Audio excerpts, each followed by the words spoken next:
दमक उठी आसुमल की देह।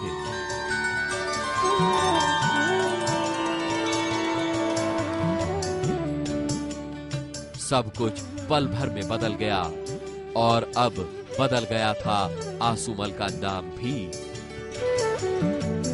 Star news report.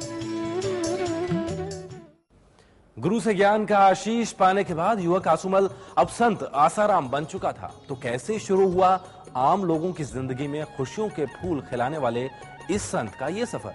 ये कहानी हम बताएंगे इस विराम के बाद। जाइएगा नहीं, विराम के बाद है संत आसाराम के उन 7 साल की झलक जो शायद किसी ने नहीं देखी।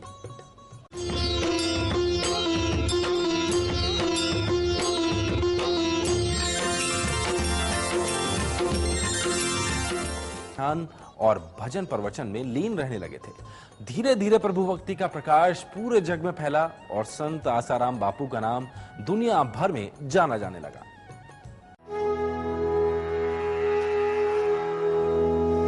गुरु लीला शाह जी से आशीर्वाद पाकर संत आसाराम जा पहुंचे बनास नदी के किनारे गुरु के डीसा आश्रम में।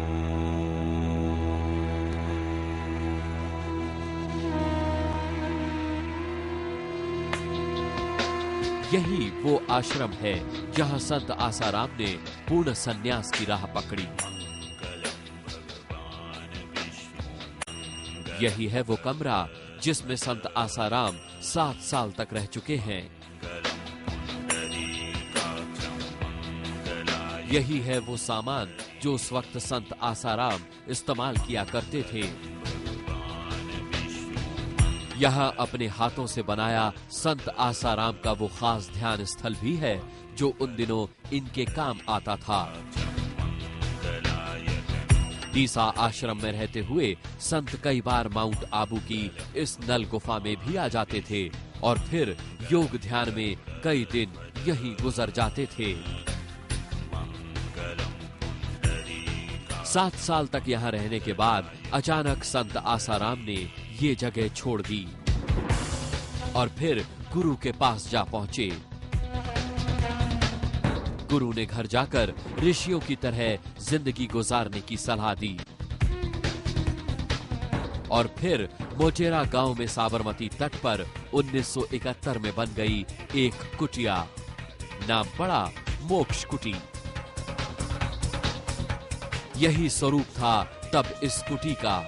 साबरमती की धारा के संग अब यहाँ बहने लगी अमृतवाणी की धारा।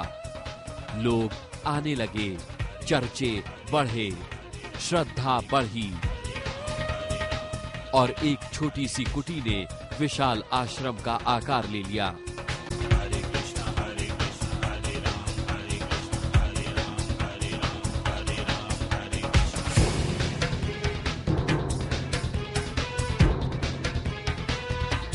आज इस आश्रम से उठी आध्यात्म की राह पर चलने की प्रेरणा देश विदेश के 1200 से ज्यादा ध्यान केंद्रों और 100 से ज्यादा आश्रमों तक पहुंच चुकी है।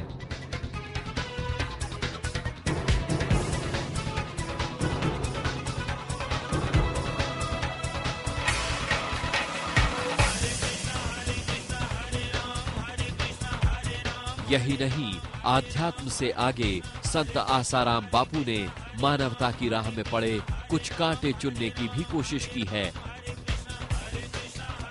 और आज योग, ध्यान, सत्संग, प्रवचन और आध्यात्म की प्रेरणा से मन का और जड़ी बूटियों से तन का रोग दूर करने का मिशन संत आसाराम बखूबी चला रहे हैं। मानवता का धर्म, इंसानियत का संदेश और विश्व शांति की कामना में संत आसाराम का सफर पूरी सफलता के साथ जारी है। Star news report. संत आसाराम बापू का संदेश धर्म और जाति के बंधन से ऊपर का है। सर्वधर्म समभाव का उद्देश्य लेकर चलने वाले इस महान संत की श्रद्धा के सुर भी कुछ ऐसा ही बयां करते हैं।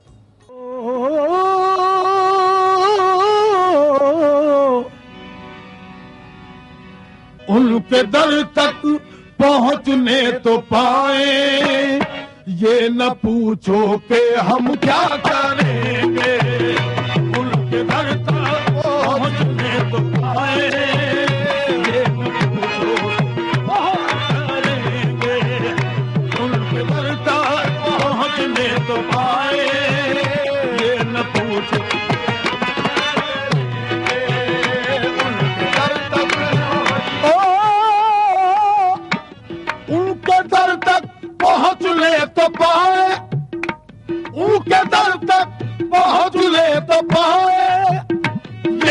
पूछोगे हम क्या करेंगे, सर झुकना अगर जुर्म होगा, हम निगाहों से सजदा करेंगे।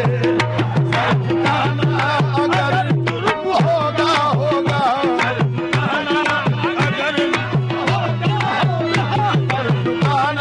अगर जुर्म होगा।